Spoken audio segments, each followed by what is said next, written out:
Bismillahirrahmanirrahim. Seperti biasa Bapak Ibu yang dirahmati Allah, sebelum kita memulai kajian ada sambutan dan prakata.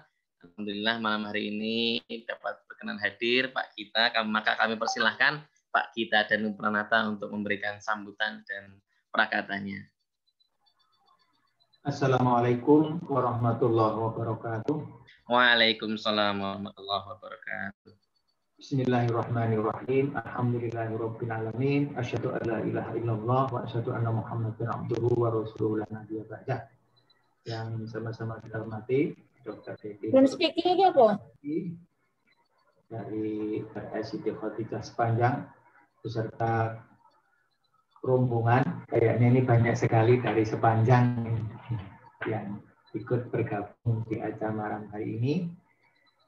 Dr. Eko Rini dari RSPKU Muhammadiyah Gamping dan Jogja, Pak Purwadi dari MCCC beserta jajaran dan seluruh keluarga besar Yumiyah yang bergabung pada malam hari ini. Terima kasih Mas Abdul atas waktunya.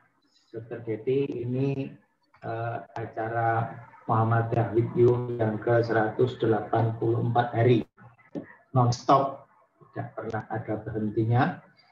Walaupun di layar ini partisipan 43 titik, tapi bukan berarti yang ikut 43, karena kalau menyebut shelter itu berarti tak komplek itu. Ada shelter Unisa, shelter UAD, yang semuanya berharap menambah, ya, ingin menambah wawasan pengetahuan yang tidak hanya untuk kita, tapi juga untuk banyak pihak yang memang berkeinginan memahami, mengetahui berbagai hal dalam menjalani kehidupan ini. Terima kasih Dr. Dedi atas semuanya, dan semoga nanti juga terus bisa memberikan ilmunya berbagi kepada kita semuanya. Mari kita ikuti bersama acara Muhammadiyah di malam hari ini. Kami kembalikan kepada Mas Abdul. Assalamualaikum warahmatullahi wabarakatuh. Waalaikumsalam warahmatullahi wabarakatuh. Kami ucapkan terima kasih kepada Pak Gita dan Pranata atas sambutan dan prakatanya, telah menaungi kami semua dalam kajian Muhammadiyah with You setiap malamnya. Alhamdulillah. Baik Bapak Ibu yang dirahmati Allah, tanpa berpanjang lebar, marilah kita memasuki ruang kajian kita malam hari ini. Tema kita hari ini ya isoman atau isolasi mandiri COVID-19 yang akan disampaikan oleh Dr. Deti Nur Irawati, SPPT Finasim. Kepada Dr. Deti kami persilahkan. Ya, matur nuwun. Ya. Assalamualaikum warahmatullahi wabarakatuh. Waalaikumsalam warahmatullahi wabarakatuh. Nggih. Ngapunten saya pakai bahasa Indonesia aja, guys. Saya orang Jawa tapi malah enggak pernah pakai bahasa Jawa. Terima kasih atas waktunya yang sudah diberikan kepada saya malam hari ini. Insya Allah kita akan belajar bersama-sama tentang isolasi mandiri COVID-19. Slide, Pak. Sudah kelihatan ya? Sudah. Sampun. Oh ya. Slide monggo. Yeah. Yeah. Pertama kali kalau kita kena positif COVID, ya pertama memang kaget kita kalau mamanya terkena COVID, meskipun nakes dan non nakes sekalipun kita akan kaget. Tenangkan diri, yang pertama kita kabari keluarga dulu dan mengabari aparat dan mengizinkan aparat untuk menginformasi bahwa di dalam rumah itu ada ngapunten suara saya jelas nggih? Jelas Ibu. Soalnya di sini agak menggema soalnya, enggak nggih? Ya, mengizinkan aparat setempat untuk melakukan karantina mandiri. Jadi jangan ditutupi, ini bukan suatu hal yang aib. Slide. Setelah itu kita harus mundur ke belakang. Kita pastikan dulu kepada siapa saja kita kontak erat. Mulai dari gejala yang kita rasakan sampai keluar hasil swab. Dan kita informasikan kepada dokter pendamping siapa saja orang-orang itu yang tadi kontak erat dengan kita. Setelah itu kita akan menyiapkan diri karena kita akan melakukan isolasi mandiri selama 14 hari ke depan. Ya, perasaan positif bahwa kita akan sembuh. Ya, slide. Nah, ini siapa saja yang perlu melakukan pemeriksaan kesehatan ke rumah sakit. Ya, kalau kita kontak terhadap pasien COVID atau siapapun yang menderita COVID, atau kita berkunjung ke negara atau daerah yang endemik COVID, dalam 14 hari terdekat, tapi kita tidak ada keluhan, mungkin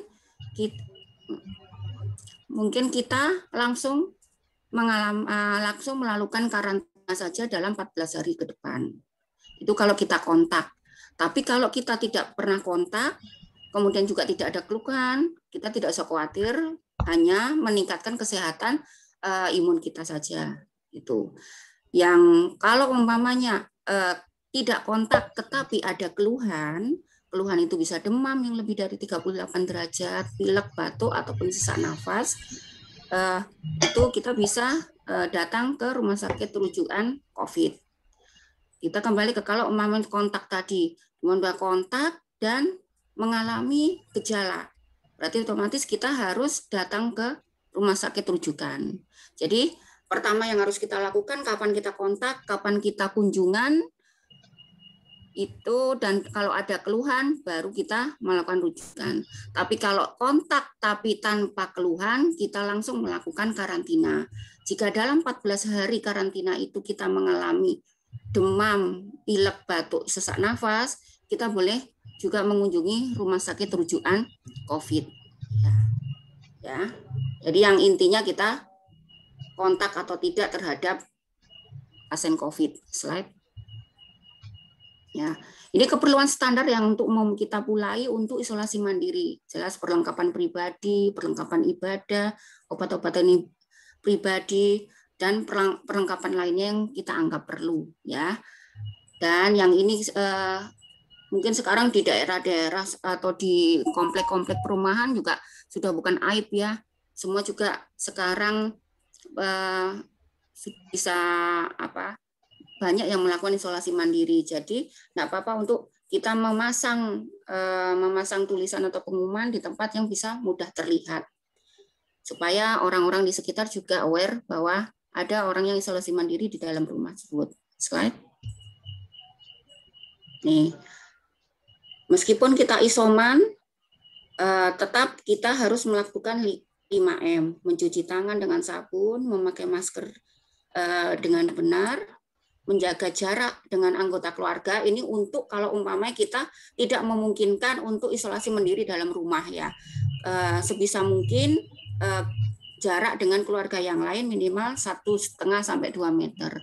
Kalau umpama pun yang sewa rumahnya mungkin tidak bisa berjarak 1,5 sampai 2 meter, jadi kita harus sejauh mungkin dan memakai masker dengan benar ya, menjauhi kerumunan, atau kalau di dalam rumah ya menjauhi anggota-anggota keluarga lain yang mungkin tidak terkena COVID dan mengurangi mobilitas atau pergerakan.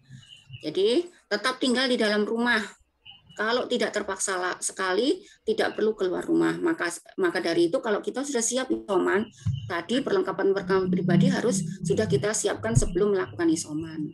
Ya, menggunakan kamar mandi terpisah, berjemur di pagi hari setiap 7 sampai di jam 7 atau 9 pagi sekitar 15 menit setiap harinya. Olahraga ringan minimal 15 menit setiap hari. Yang paling penting ini juga beribadah dan berdoa ya.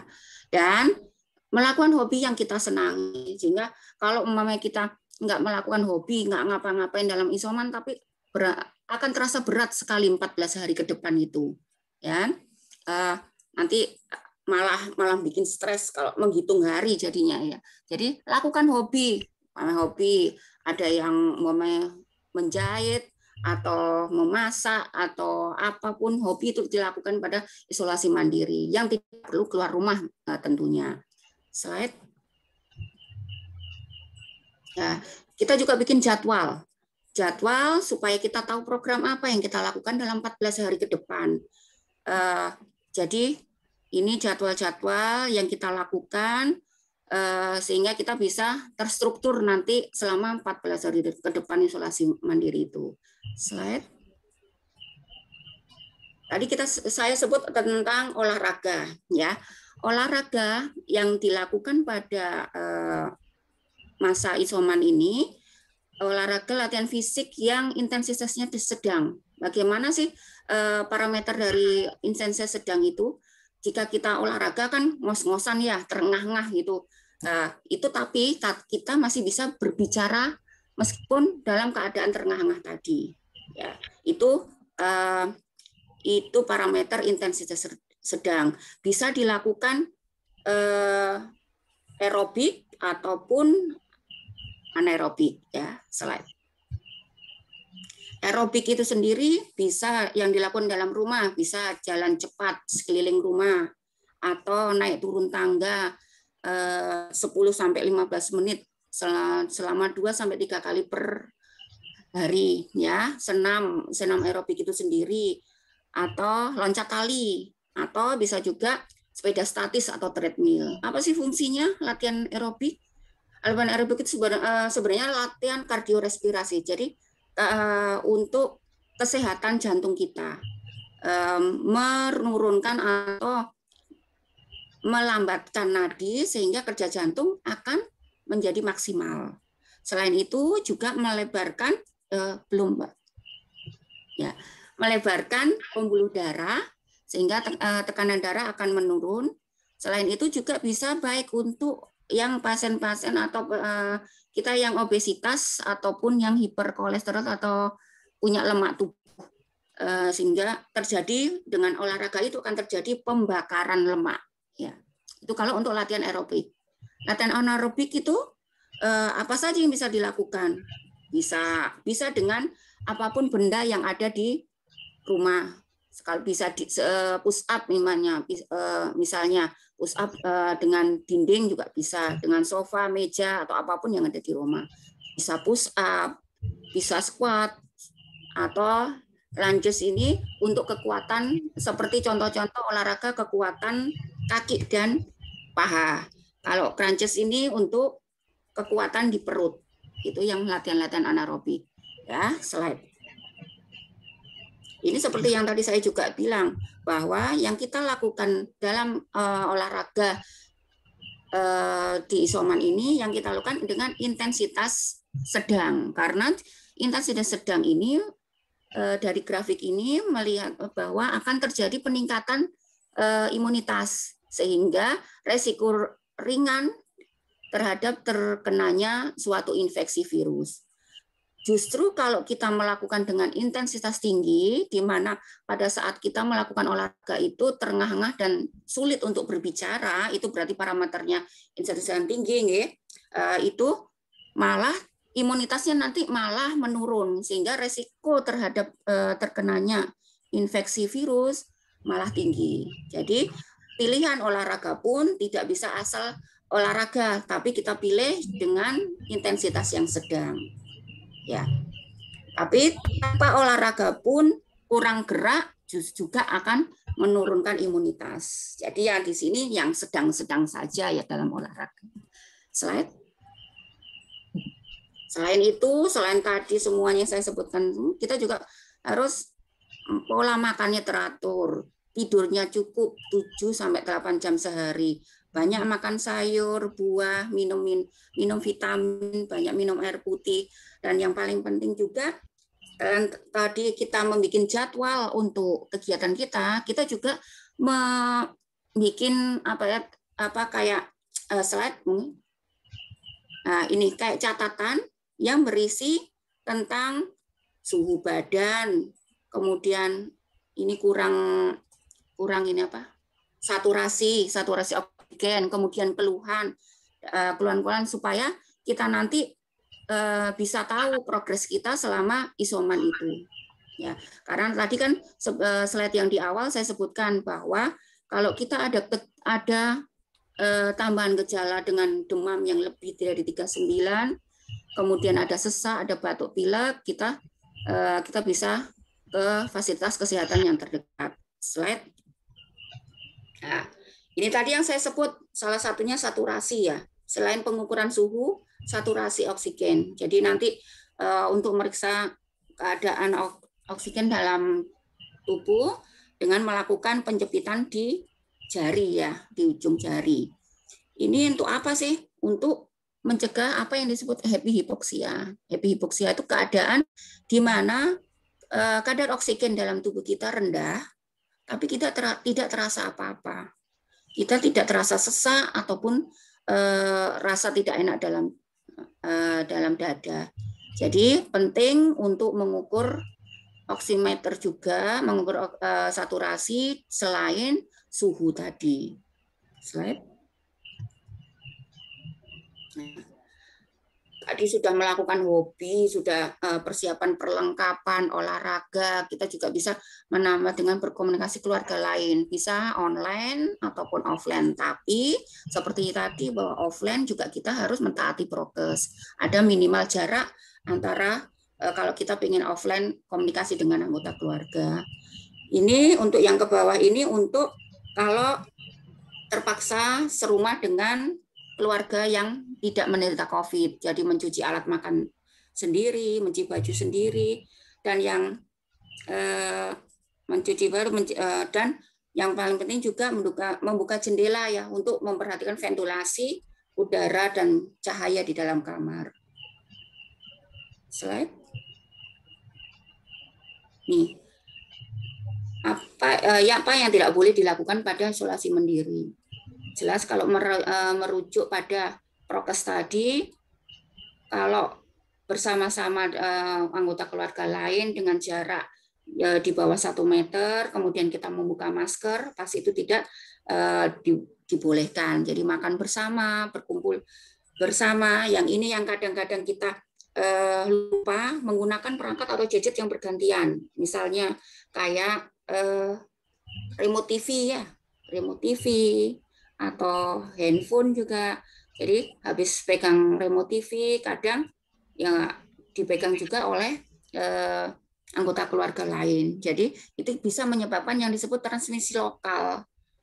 Jadi virus yang tadi bisa berpindah melalui media perangkat atau gadget tadi. Ya. Slide.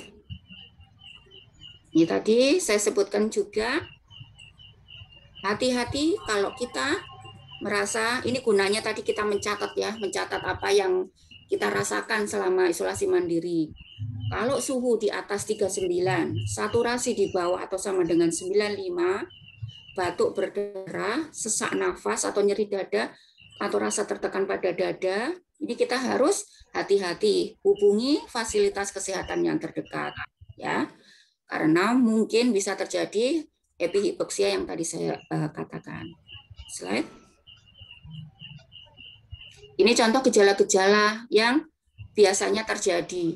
Selain batuk, panas, bisa juga ada yang sekarang gejala yang sering yang banyak juga diderita.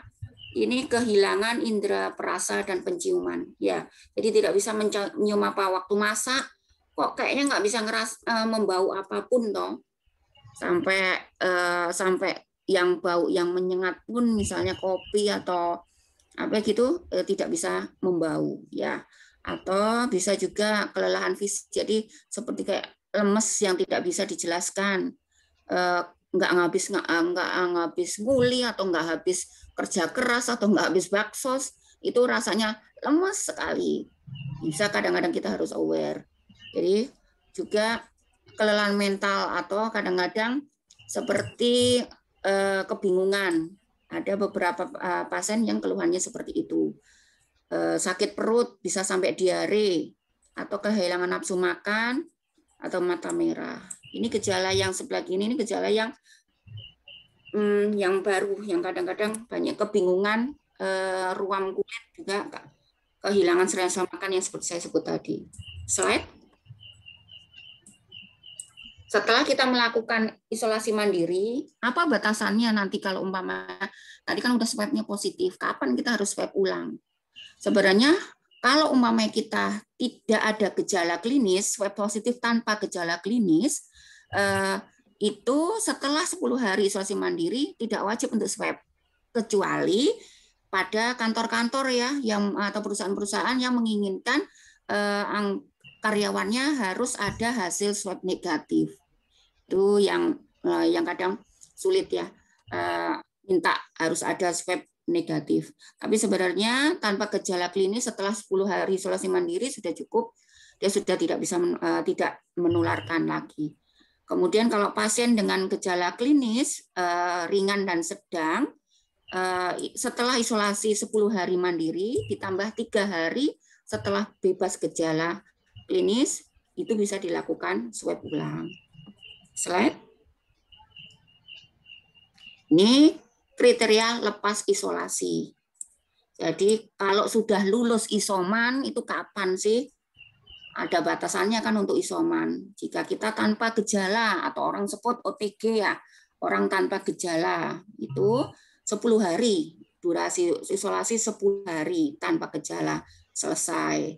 Kalau gejala ringan ataupun sedang itu 10 hari sejak gejala ditambah 3 hari bebas gejala, itu dinyatakan selesai. Kalau gejala berat ini biasanya yang ada di banyak-banyak di rumah sakit ya, dengan 1 kali PCR negatif ditambah 3 hari bebas gejala. Ini yang wisudawan dan wisudawati isoman ya, kapan dikatakan selesai ini. Slide. Terus kalau sudah sembuh, tadi dinyatakan sembuh ya, terus kok masih ada beberapa yang saya kok masih mengeluh begini, malah begini. Memang ada beberapa fenomena yang dimana fenomena long COVID. Jadi gejalanya itu masih bertahan, bisa muncul berminggu-minggu setelah dikatakan sembuh, bahkan ada yang sampai berbulan-bulan, macam-macam gejalanya. Tapi biasanya keadaan long COVID ini sudah tidak menular dan boleh beraktivitas biasa, karena itu merupakan sisa gejala COVID. Tapi tetap kita harus kontrol ke dokter, ya. Yang sering mengalami long COVID ini biasanya pasien-pasien darah tinggi dengan komorbid darah tinggi, obesitas dengan gangguan jiwa. Slide. Nih. Kalau udah sembuh, apakah ada yang rusak organnya? Ada, bisa. Tapi tidak semua orang mengalami kerusakan organ, ya. Terutama kalau umpamanya gejala tanpa gejala dan gejala ringan, tidak ada kerusakan organ. Kalau terjadi kerusakan organ bisa macam-macam, bisa pada jantung, paru, otak dan saraf, otot ataupun kesehatan mental. Slide. Nih, kalau sudah sembuh, sudah tadi selesai isoman, bukan berarti kita sudah selesai tidak melakukan protokol kesehatan. Tetap kita harus melakukan protokol kesehatan, karena meskipun telah sembuh, kita bisa terinfeksi kembali dan menularkan kembali ke orang lain. Reinfeksi ya, jadi tetap harus menerapkan 5M tadi, memakai masker, cuci tangan, lebih baik dengan sabun, menjaga jarak, menjauhi kerumunan, dan mengurangi mobilitas. Slide. Kalau sudah sembuh, apa saya masih bisa kena COVID? Bisa, itu yang disebutkan reinfeksi. Ya. Kenapa? Karena kalau kita kena infeksi virus, tubuh akan membentuk imunitas atau kekebalan alami setelah terkena virus tadi. Tapi waktu terbentuknya imunitas setiap orang akan berbeda-beda. Ya.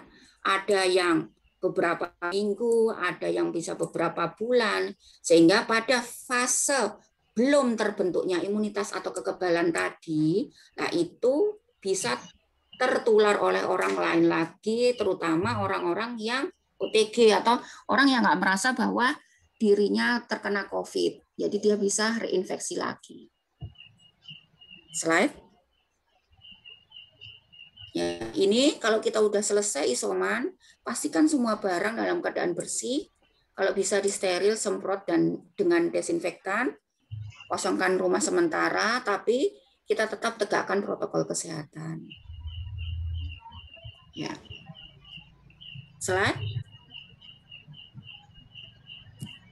Ya, ini setelah kita melakukan kena COVID tadi dan melakukan isoman, kita dapat cobaan kena COVID ya, kita bisa melakukan sebagai pendonor plasma konvalesen ya. Seperti kita tahu, sebaik-baik manusia adalah yang paling bermanfaat bagi manusia. Jadi dengan kita menjadi pendonor plasma konvalesen, ini akan nanti akan bermanfaat untuk orang-orang lain yang terkena COVID ya. Ini syaratnya telah sembuh, terutama diutamakan laki-laki. Kalau umpamanya perempuan dipastikan tidak dalam keadaan hamil. Tapi nanti ada pemeriksaan-pemeriksaan yang akan dilakukan sebelum menjadi pendonor plasma konvalesen. Slide. Apakah setelah sembuh apa boleh vaksin? Boleh, karena itu tadi waktu terbentuk imunitasnya berbeda-beda. Dia selain itu pembentukan imunitas atau kekebalan alami juga tidak bertahan selamanya. Ya. Sehingga tetap beresiko terinfeksi kembali. Slide.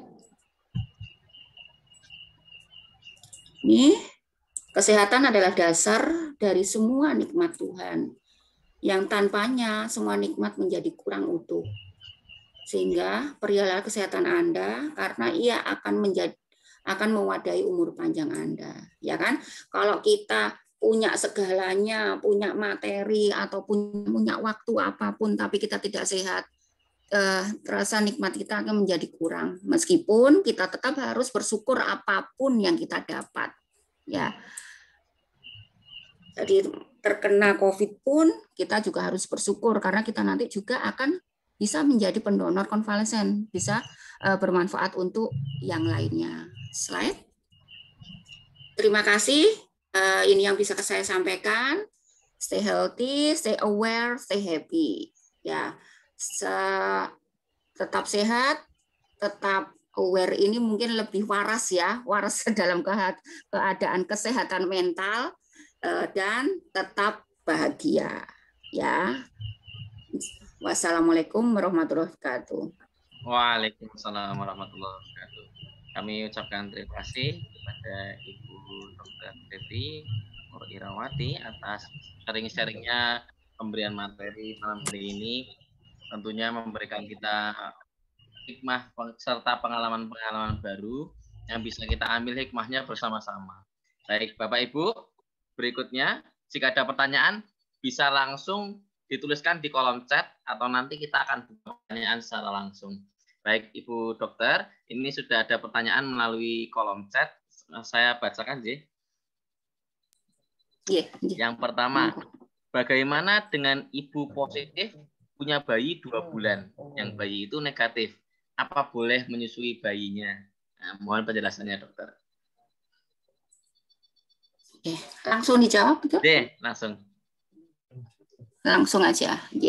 Setahu saya memang sebenarnya enggak masalah ya. Saya belum pernah dengar terinfeksi dengan lewat air susu ibu ya. Cuman yang dikhawatirkan kalau kita sedang menyusui bayi, otomatis kan kedekatan lumayan dekat kan jaraknya dengan bayi, dan bayi itu sendiri, bayi dan anak-anak itu imunitasnya lebih rendah dibanding orang dewasa, sehingga riskan terjadinya penularan bisa terjadi. Bagaimana solusinya? Nggak mungkin kan terus langsung stop ASI, karena ASI kan kita tahu adalah hal yang terbaik untuk yang diberikan untuk bayi. Sehingga kalau bisa ya dimasukkan ke DOT, sehingga masih ASI-nya tetap bisa diberikan pada bayi tersebut. Begitu. Baik. Moga Bapak Ibu, jika ada kami buka pertanyaan melalui Zoom langsung, kami persilakan jika ada yang ingin bertanya melalui Zoom secara langsung, kami persilahkan. Jika ada yang ingin bertanya, atau bisa menuliskan di kolom chat, Bapak Ibu. Monggo jika ada pertanyaan.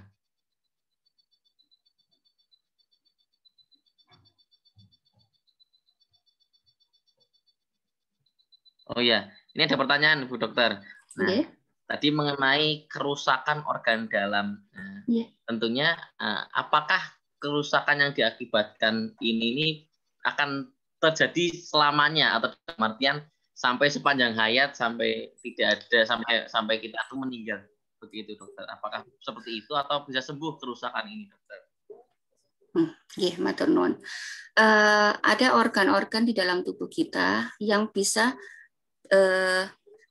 beregenerasi atau apa ya, kalau kena penyakit dia bisa membaik berjalan dengan waktu.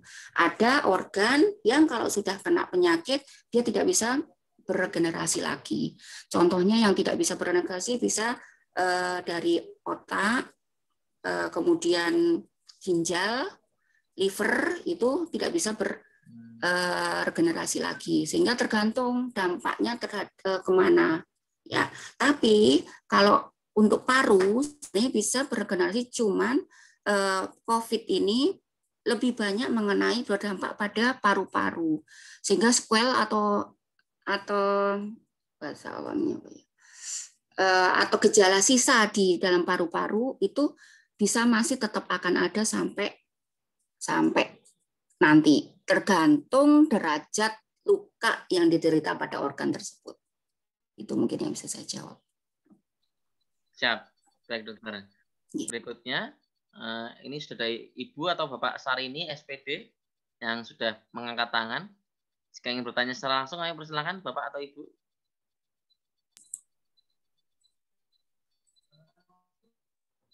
Baik, berikutnya sudah mulai membanjiri.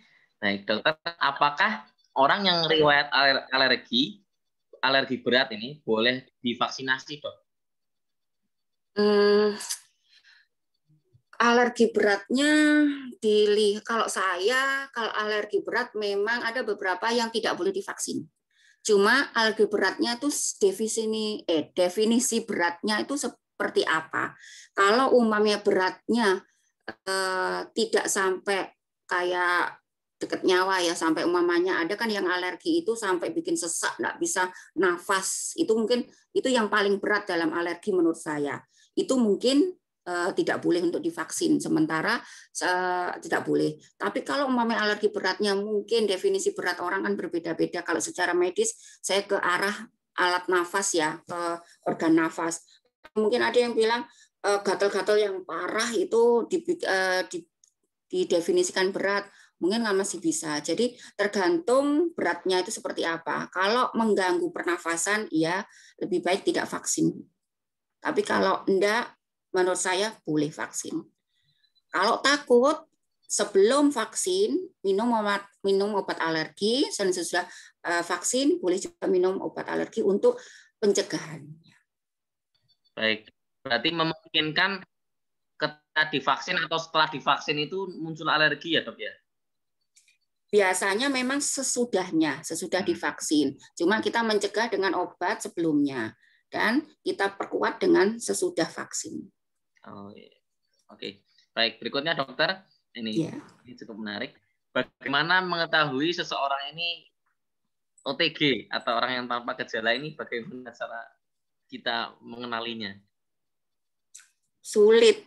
Kalau orang bohong, kadang-kadang dari ekspresinya bisa kelihatan. Kalau OTG nggak kelihatan. Nah, kan kita kasat mata memang sulit. Karena kadang orang OTG itu kalau ditelusuri, ditanyain pernah kontak biasanya, atau dia dari berpergian. Tapi biasanya orang-orang seperti itu tidak ada yang bisa jujur untuk bicara, sehingga benar-benar kita sulit kalau untuk OTG. Maka dari itu protokol kesehatan itu tetap harus dilakukan karena kita takut terinfeksi dari OTG tadi. Sulit, Pak. Betul sekali, dokter. Oke. Baik, berikutnya dokter. Ini untuk menjadi donor plasma ini waktunya berapa bulan, dok, setelah negatif dari COVID? Nanti ada pemeriksaan. Sebenarnya ada syarat. Tadi ada yang syarat di PPT saya. Ada syarat bahwa ada jumlah antibodi yang terbentuk. Jadi nanti ada syarat-syarat khusus, tidak berdasarkan waktu, bukan berdasarkan berapa lama, 1 bulan, 2 bulan, enggak. Tapi yang pasti harus negatif dulu swabnya. Kemudian ada pemeriksaan lain laboratorium yang ditunjang nanti untuk persiapan jadi plasma konvalesen. Nah, lalu ada pertanyaan yang nyambung dari Ibu Rita. Apa manfaat menjadi pendonor konvalesen bagi orang yang sudah sembuh dari COVID? Oh, yang untuk kita pendonornya? Ya, sebagai pendonor. Nah, ya tadi. Apa dok kira-kira? Manfaatnya berbuat baik sama orang. Seperti tadi kan, sebaik-baiknya manusia adalah paling bermanfaat bagi manusia, ya kan? Kalau kita berbuat baik kepada orang lain, manfaatnya akan kembali ke kita sendiri, yaitu kan otomatis. Ya. Tapi kalau memang dari sisi kesehatannya ada enggak? Oh, maksudnya lebih sehat atau lebih? Ya, begitu dok, lebih sehat. Oh, mboten. Nggak ada ininya. Itu hanya untuk memang untuk salah satu terapi pada pasien-pasien COVID. Nah, oke. Ini juga ada. Berikutnya pertanyaan dok, apakah ada vaksin yang bisa didapatkan selain vaksin yang direkomendasikan oleh pemerintah? Saya mau jawab gimana ya ini ya. Kita di pemerintahan Indonesia, meskipun ada pun saya nggak tahu harus mendapatkan di mana, karena gimana kita hidup di pemerintahan Indonesia, sehingga ya ikuti aturan yang ada di pemerintahan Indonesia. Positive thinking bahwa pemerintah berbuat yang baik untuk rakyatnya. Itu mungkin yang bisa saya jawab. Ya, baik, dokter. Baik, berikutnya ini masih tentang vaksinasi lagi, dok. Sejauh mana vaksinasi itu bisa bertahan dalam tubuh, atau berapa lama sebenarnya vaksin ini bertahan dalam tubuh kita dan harus revaksinasi lagi, dok? Ada yang bilang 3 bulan, ada yang bilang 6 bulan. Tapi itu tadi, variasi pembentukan imunitas tubuh terhadap setiap personal itu berbeda-beda. Waktunya berbeda, responnya juga berbeda, sehingga tidak bisa belum sebagai patokan, tapi ada yang paling banyak 6 bulan. 6 bulan bisa ulang untuk vaksin lagi. Itu yang dari vaksin dari PABDI itu kemarin yang bilang. Oke, siap dokter. Baik, selanjutnya dokter, setelah kita negatif COVID, apakah masih perlu konsumsi vitamin D, dok?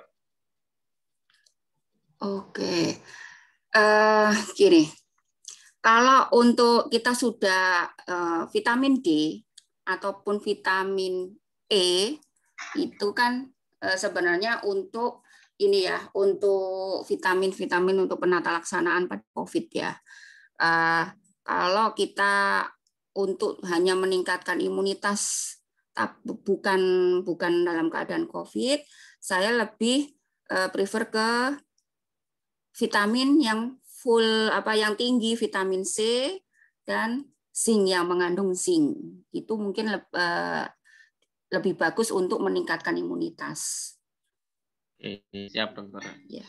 Baik, berikutnya dokter tentang gejala long COVID yang telah dijelaskan tadi. Iya. Nah, apa saja sebenarnya gejala long COVID?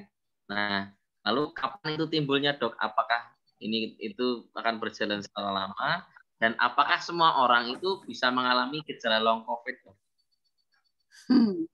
Tadi kan ada sudah sebenarnya. Di PPT saya tadi sebenarnya ada ya.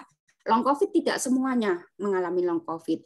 Yang paling sering biasanya dengan faktor resiko hipertensi, gangguan jiwa, atau obesitas. Itu yang sering terjadi long COVID. Banyak gejala long COVID, bisa kelelahan, bisa rasa tidak enak di dada, dan itu bisa terjadi berminggu-minggu setelah dinyatakan sembuh, bisa berbulan-bulan, tergantung respon setiap personalnya. Nggak bisa dipakai patokan. Itu. Ya, baik. Nah, ini ada pertanyaan yang menyambung dengan long COVID tadi, dok. Iya. Bagaimana kita membedakan antara kita kena long COVID dan kita reinfeksi, Dok, COVID ini? Kalau secara teoritisnya dengan pemeriksaan hasil swab. Swab ulang kan tadi, kecuali kalau kita tadi OTG, yang OTG memang tidak perlu swab ulang. Tapi kalau ada gejala kan bisa swab ulang pada, kalau gejala ringan sama sedang, swab ulang pada 10 tambah 3, 3 bebas gejala.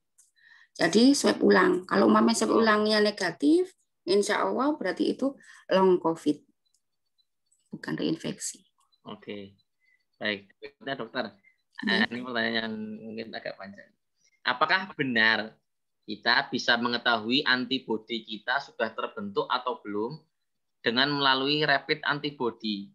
Nah, kemudian untuk mengonsumsi vitamin D dan C untuk pencegahan, dosis yang sesuai ini sebenarnya berapa, Dok?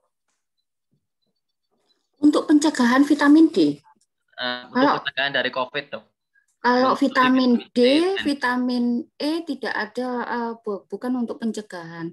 Yang untuk pencegahan itu vitamin C, tapi bukan pencegahan ya. Itu ke arah meningkatkan imunitas, bukan pencegahan COVID. Ya. Kalau vitamin, banyak makan sayur, buah, minum air putih cukup, itu untuk pencegahan, untuk meningkatkan imunitas, bukan pencegahan COVID. Ya, dosis vitamin C memang bisa 500 sampai 1000 ya. Tapi ya itu tadi bukan pencegahan. Terus yang satunya tadi apa ya, Pak ya? Apakah kita bisa mengetahui antibodi kita sudah terbentuk atau belum melalui rapid antibody, Dok? Ada pemeriksaan memang untuk laboratorium untuk mengetahui antibodi. Itu nanti kan juga untuk melihat respon vaksin ya Pak ya. Ada, kita bisa melakukan itu respon vaksin. Jadi kalau yang ada yang mau nanti umpamanya nanti berkembangnya dengan waktu kita ada vaksin yang bisa setelah nakes ini bisa beli sendiri yang ini, mungkin kita bisa melihat dari antibodinya. Kalau antibodi dirasa masih belum pada batas yang diinginkan, kita bisa vaksin berulang lagi. Tapi kalau udah cukup, mungkin tidak perlu vaksin lagi. Oke. Ada, bisa. Siap, baik. Nah, berikutnya, apakah orang yang tidak bergejala, yang tidak diobati, ini bisa sembuh sendiri, Dok, setelah 10 hari atau 14 hari isolasi? Ya, tadi kan ada. Kalau kita tadi yang swab positif tanpa gejala, kita isolasi mandiri 10 hari. Ini tidak diwajibkan untuk swab memang, karena sudah dianggap 10 hari itu sudah tidak terinfeksi lagi. Jadi bisa dengan sembuh sendiri. Kalau yang OTG ya Pak ya. Makanya itu kan kadang-kadang kita tidak bisa menilai OTG, wajah-wajah OTG itu seperti apa. Coba kalau umpamanya ada mesin kelihatan bercahaya kayak di film kartun gitu mungkin enak ya. Nah, sekarang kan enggak bisa kalau lihat OTG, mungkin auranya gini, kalau umpamanya auranya hitam OTG, merah apa gitu mungkin lebih enak, kita bisa menghindari. Langsung pergi, ada OTG lewat gitu ya. Iya itu mungkin. Baik. Berikutnya dokter. Nah, untuk pasien long COVID tadi yang sudah dikatakan gejala ini tidak bisa hilang dalam hitungan hari maupun bisa sampai bulan. Apakah aman untuk dilakukan vaksinasi ketika masih ada gejala long COVID? Kalau masih ada gejala belum bisa dilakukan vaksin. Ya, nunggu benar-benar gejalanya hilang dulu. Karena resiko nanti terjadinya meskipun kita tahu dari vaksin itu tidak mungkin akan terkena COVID karena vaksin. Karena vaksin itu meskipun isinya virus yang dilemahkan, tapi sudah ada media-media lain yang tidak bisa menyebabkan virus dalam vaksin itu akan hidup lagi. Ya, jadi nunggu kalau gejalanya hilang dulu. Lebih aman. Oke, siap dokter. Berikutnya nih dok, ada yang menarik. Dokter, banyak sekali ya yang bertanya.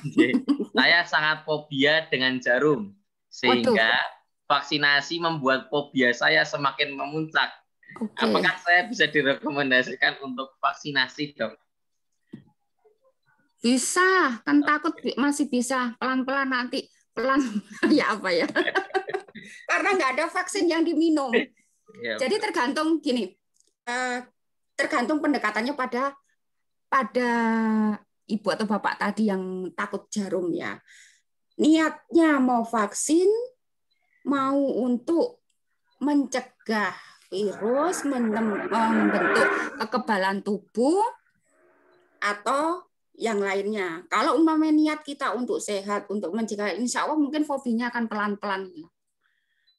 Ada kok beberapa yang memang takut seperti itu sampai ada yang pingsan waktu ya ada. Ya itu biasanya enggak apa-apa diungkapkan waktu vaksin, nanti jadinya yang nyontek itu udah siap-siap apa aja yang harus dilakukan. Biasanya sih sefobi-fobinya, setakut-takutnya paling nanti agak pingsan dikit lah, cuma nanti disiapkan oksigen, insya Allah enggak apa-apa. Asalkan bilang, jadi nggak kaget. Karena vaksin itu kan kadang-kadang di tempat vaksin itu nggak sedia yang detail obat-obatnya. Jadi mungkin nanti vaksin khusus untuk bapak atau ibu tadi yang takut, minta di UGD. Jadi langsung dilakukan pertolongan pada pertama. Siap. Baik, menarik itu dokter tadi pertanyaannya. Berikutnya dokter, apakah benar vitamin B dapat kita konsumsi untuk mengatasi rasa lelah yang muncul, tapi setelah kita negatif, Dok?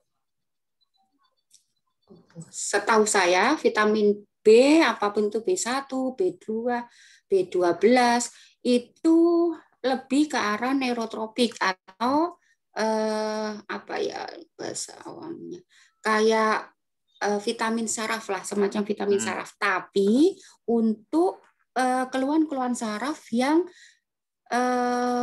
disebabkan komplikasi dari penyakit kronik, misalnya darah tinggi, kencing manis. Tapi kalau untuk umpamanya lemah seperti tadi capek tadi pada saat COVID, setahu saya enggak bisa. Tapi nggak ada salahnya juga, bisa akan mengurangi, tapi tidak akan menghilangkan total.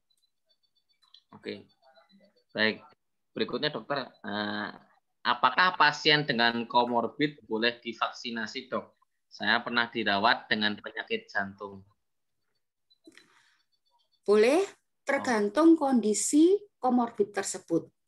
Kondisi saat itu stabil apa tidak. Stabil dan tidaknya nanti ada dokter yang bisa menilainya. Kalau umpamanya kencing manis dilihat stabil dengan gula darah terkontrol atau HbA1c-nya sekitar berapa di bawah 7 atau 8. Kalau umpamanya darah tinggi dengan tensi terkontrol dengan obat sekian mungkin 130 140. Dengan penyakit jantung tergantung penyakit jantungnya apa. Kemudian dalam beberapa waktu sebelum vaksin apa keluhan yang terberat. Jadi tergantung kestabilan dan keluhan sebelum vaksin. Jadi tidak semua tidak boleh. Ada kondisi-kondisi tertentu. Oke. Dokter, ini berikutnya, OTG itu disebut sembuh apakah setelah PCR-nya negatif atau telah menyelesaikan isolasi, Dok? Kalau yang berdasarkan WHO dari isolasi mandiri 10 hari sudah dinyatakan sembuh.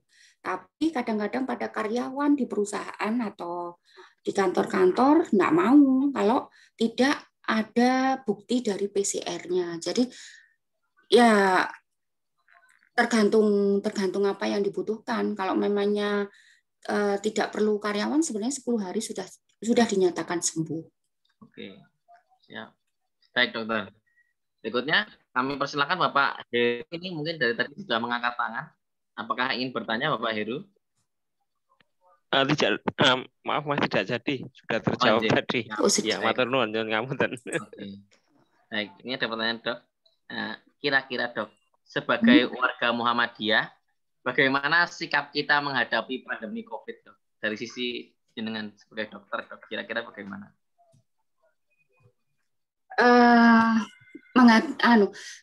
Mau nggak mau kita harus menjalani pandemi COVID ini, ya. Kita sudah 1 tahun mengalami pandemi. Jadi mau nggak mau kita harus melakukan protokol kesehatan. Sampai kapan? Saya nggak tahu. Ya, mungkin 1 tahun ke depan, mungkin kapan, mungkin 1 bulan ke depan, saya nggak tahu. Tapi yang pasti mulai bisa memahami COVID dengan melakukan protokol kesehatan. Sebenarnya kita dari protokol kesehatan ataupun di pandemi ini itu mau nggak mau kita dipaksa untuk bersikap baik, ya. Jadi kadang yang keluarga tidak pernah berkumpul, sekarang jadi berkumpul.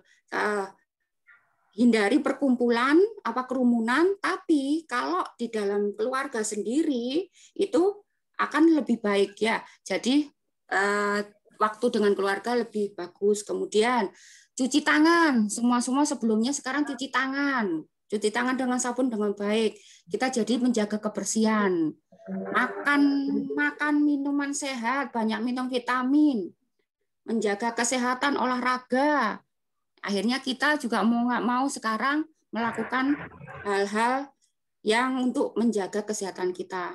Sebenarnya kalau mau dilihat dari perspektif positif, ya, kita menjadi lebih baik dengan adanya COVID. Meskipun kita capek akhirnya bermasker, ya harus dihadapi. Itu yang protokol kesehatan tidak bisa ditawar, harus selalu kita lakukan. Tidak usah tanya sampai kapan, saya pun tidak tahu jawabannya. Ya. Hanya Allah yang tahu. Memang tidak ada yang mengetahui kecuali Allah. Ya. Baik. Apakah Ibu Zamzamah ingin bertanya? Ya, saya. Monggo Ibu. Ya. Assalamualaikum warahmatullahi wabarakatuh. Waalaikumsalam warahmatullahi wabarakatuh. Dokter, saya adalah penyintas COVID sudah 2 bulan kurang 1 hari ini.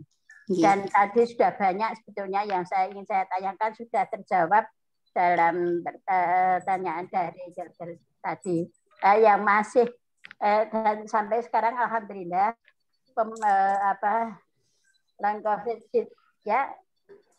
long COVID syndrome-nya sudah membaik. Alhamdulillah. Pemulihan sudah banyak kekuatan-kekuatan. Cuma satu ini tentang masalah tidur, dokter. Tidur saya itu kalau siang itu kadang-kadang mudah, tapi kalau malam itu masih sulit. Dan oleh dokter saya sebetulnya sudah diberi obat. Apakah itu kalau menurut dokter, dan saya tidak membandingkan dokter siapa-siapa, namun bagaimana menurut dokter, apakah kami masih bisa menggunakan obat yang bisa menyebabkan kantuk? Terima kasih, dokter. Kalau kekuatan yang lainnya, alhamdulillah sudah membaik. Letih, lesu sudah tidak banyak saya rasakan. Alhamdulillah, cuma satu itu tidur yang malam hari yang sulit sekali. Saya sudah penyintas selama 2 bulan kurang 1 hari, tepatnya 23 Februari saya sudah 2 bulan. Alhamdulillah. Terima kasih, dokter. Assalamualaikum warahmatullahi wabarakatuh. Waalaikumsalam warahmatullahi wabarakatuh. Matur nuwun, Bu. Kalau untuk soal tadi kan ada juga, Bu, di PPT saya bahwa memang ada kesehatan mental. Kadang-kadang itu juga termasuk pola tidur. Ya, pola tidur menjadi sulit tidur setelah COVID. Ada beberapa pasien yang mengeluhkan seperti itu.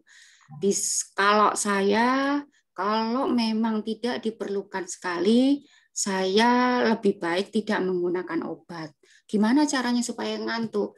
Pertama, dibikin banyak aktivitas di pagi hari ataupun siang.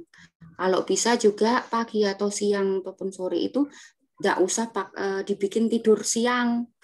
Jadi kalau umpamanya ngantuk di pagi hari atau siang, gimana caranya membuat aktivitas? Banyak aktivitas, hobi-hobi dikeluarkan semuanya, Bu.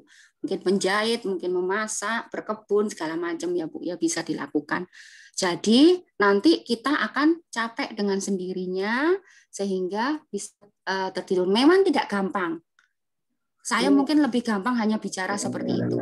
Semua butuh proses. Tapi kalau memang tidak perlu sekali, saya ini termasuk aliran yang jarang sekali ngasih obat tidur. Ya, karena takut saya akan menjadi kebiasaan. Nanti mungkin bisa dicoba itu, Bu, kalau bisa membantu. Ya, jadi di aktivitas yang terbanyak dan jangan sampai tidur di luar tidur malam. Ya, terima kasih, Dokter. Sama-sama, Ibu. Baik, terima kasih. Begitu nggih, Bu, sama-sama? Iya. Baik. Berikutnya Ibu Isya. Apakah yang bertanya Ibu Isya?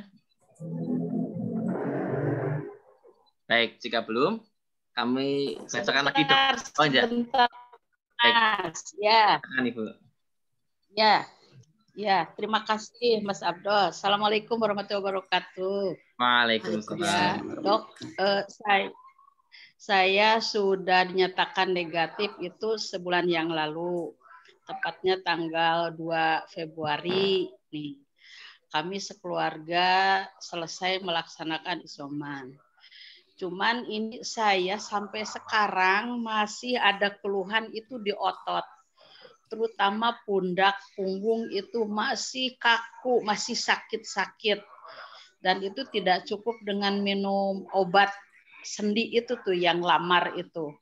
Jadi sampai sekarang saya masih merasakan sakit-sakit badan begitu, Dok. Mohon sarannya bagaimana? Kemudian di sini alhamdulillah sudah bergabung Mas Abdo, ponakan saya dari Bandung nih ada Yolan. Kemudian ada teman saya juga dari Batam nih, alhamdulillah Bu Siti Marfuah selamat bergabung. Ini kita jadi sering ngumpul di sini nih, alhamdulillah Mas Abdul. Sekalipun terima kasih. Kita bisa silaturahmi lewat virtual ini di pesantren COVID. Terima kasih semuanya ini. Ya, mohon arahannya Bu Dokter. Terima kasih. Assalamualaikum warahmatullahi wabarakatuh. Waalaikumsalam warahmatullahi wabarakatuh. Jadi masih ada fenomena long COVID ya Bu ya, tapi di otot ya.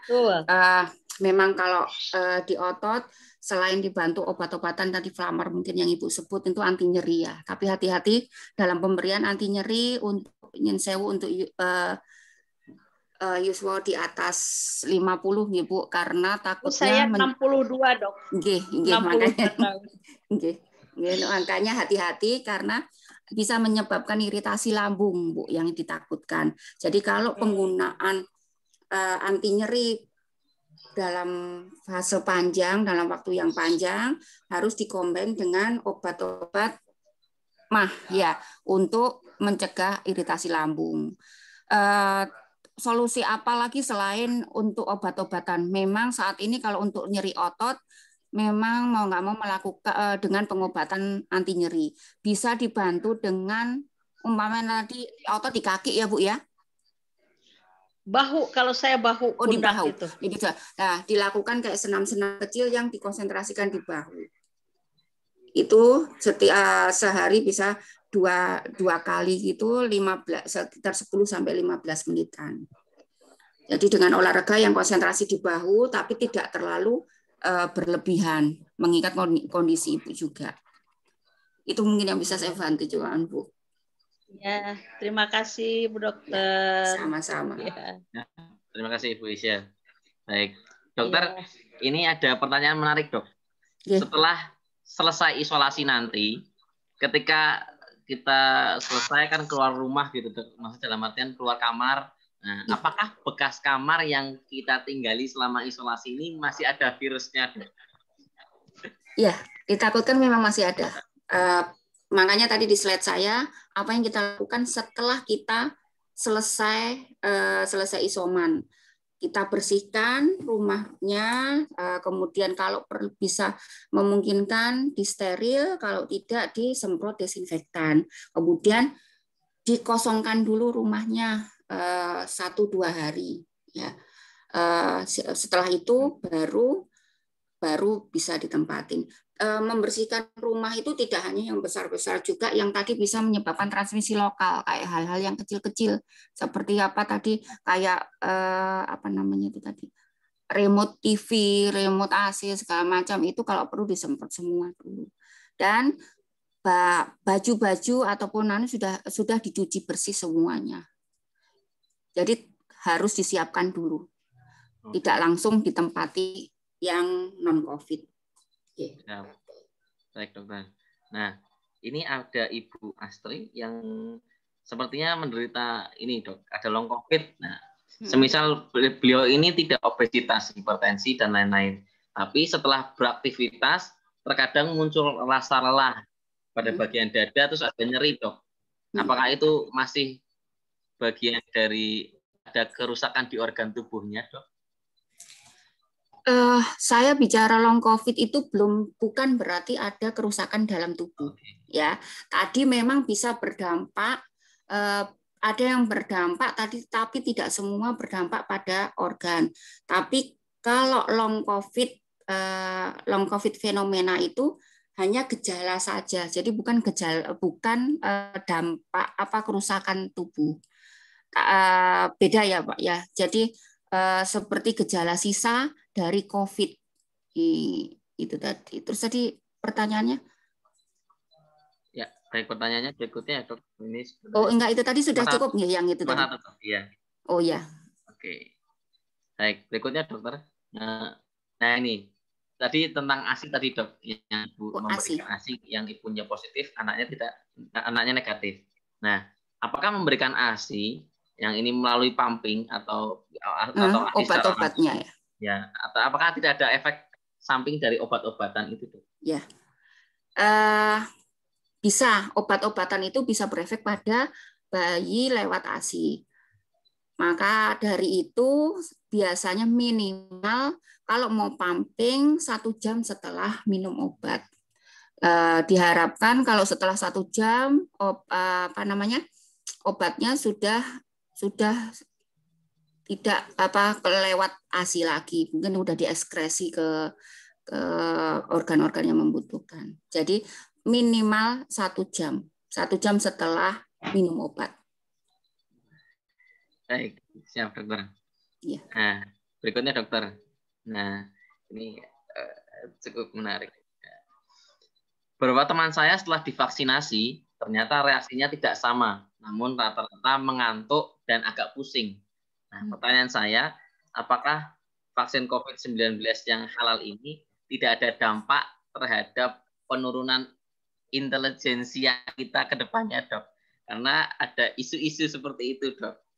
Ini banyak termakan isu seperti itu. Setahu saya tidak. Kalau saya dari vaksin yang di di Perkumpulan Penyakit Dalam, tidak pernah saya mendengarkan mengganggu inteligensi. Kalau mungkin sebelumnya sudah agak inteligensinya menurun karena yang lain hal, kemudian divaksin baru kelihatan ya lain lagi itu. Tapi setahu saya tidak ada. Baik, siap dokter. Baik, Bapak Ibu, apakah ada yang ingin bertanya lagi? Masih ada sedikit waktu. Jika masih, kami persilahkan secara langsung melalui Zoom. Monggo Bapak Ibu.